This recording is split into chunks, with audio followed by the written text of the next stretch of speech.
My sister and I were never the best of friends. She was always favored by our parents, which really annoyed me. That's why I left home early to live by myself. But when my parents both got sick, I was the one who took care of them. My sister was nowhere to be seen. After they died, they left their entire fortune to my sister alone. At the funeral, she mocked what she was going to do with all the money. A while later, I found a letter, and this happened. But before we start, smash the like button and make sure to subscribe if you haven't and hit that notification bell so that you won't miss any new stories. I'll just start by introducing myself. My name is Zoe. I'm one of 2 daughters and my parents are both dead. Throughout my youth, I always had to compete with my sister. She is the firstborn daughter and me, well, let's call me an unpleasant surprise. My sister Julia is 2 years older than me. She was the popular one in high school, just as you would imagine, and was voted prom queen almost every year. I, on the other hand, was a little brown-haired wallflower who didn't even care to put on makeup. Until one day my sister hurt me so badly that I decided I had to move out. I packed my bags and spent the next 3 years couch surfing at friends' houses. It went great for about 3 years. My parents didn't really bother getting me back into their home. They did offer me money every month, but I refused. But one day, 2 days after my 19th birthday, I got a call from an unknown number. Of course, I didn't answer. I knew better than that. But when the number called again and again, I got curious. So I picked up the phone, not knowing my whole life was about to change. It was my sister. Her arrogant tone as she said, "Hi sis," still lingers with me every time I think back to that moment. She told me I better go home quick as our parents were very sick and were getting sicker by the day. Then she hung up the phone. She showed me the way to my parents' room. It was quiet and they were both asleep in bed. I sat down on my mother's side of the bed and just looked at them. I hadn't seen them in so long that they almost felt foreign to me. Even though my parents never loved me the way they loved my sister, I still loved them the same every child loves their parents. I looked at Celeste and asked her where Julia was. "Julia left, my dear. She hasn't been home in over a week." I couldn't believe it. I had no other choice but to stay and care for my sick parents. We gave them their medicine and fluffed up their pillows until one morning they just never woke up again. I had just begun to get used to my new routine and had become very close with Celeste. Together we planned their funeral. I had no idea where my sister was staying, so I just texted her the news. My sadness still gets overshadowed with anger when I think back at their funeral. Everything was just as Celeste and I had planned, and almost everyone we invited showed up to pay their respects. But there's just one thing that keeps bugging me, and that is how my sister was the one to ruin the day for me. She walked into the house on the day of the funeral, like she already owned the place. As soon as she saw me, she handed me a binder with documents. "Everything is mine now." And she was right. Inside the binder were the inheritance documents, and my jaw dropped to the floor the moment I read that my parents had left everything, and I truly mean everything, to my sister. She now owned the house, the staff, and my parents' fortune, and I had nothing. I knew my sister was nothing short of an evil human being, but I was still surprised by her lack of grief. Without my parents' house, I was homeless again, and she knew that. How could I ever build a life for myself without a roof over my head? I stayed for the rest of the funeral, but as soon as all the guests were gone, I went back to my room. I decided, since my sister already had enough money, I would just take every valuable thing I could find with me and sell it to be able to rent a place somewhere.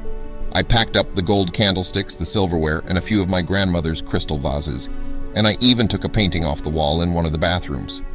I was on my way out with 2 bags full of stuff when I suddenly bumped into Celeste. She looked at me, down at my bags, and back at me.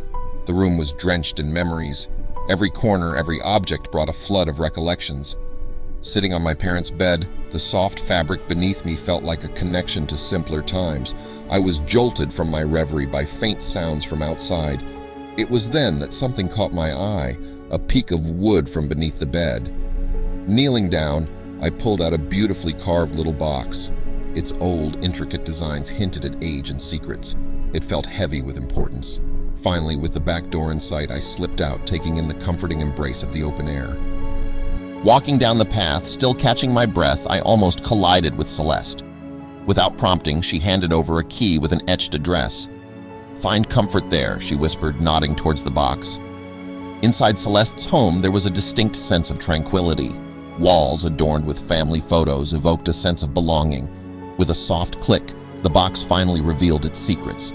Inside, there lay a set of old letters and photographs, traces of my parents' past waiting for me to discover. Inside the mysterious box, a hefty stack of cash was neatly placed on top. Why had my parents hidden such a large sum here? As the cash was set aside, a trove of old photographs lay before me. The intrigue grew. What other secrets did this box hold? I shared the photos with Celeste, whose eyes gleamed with recognition.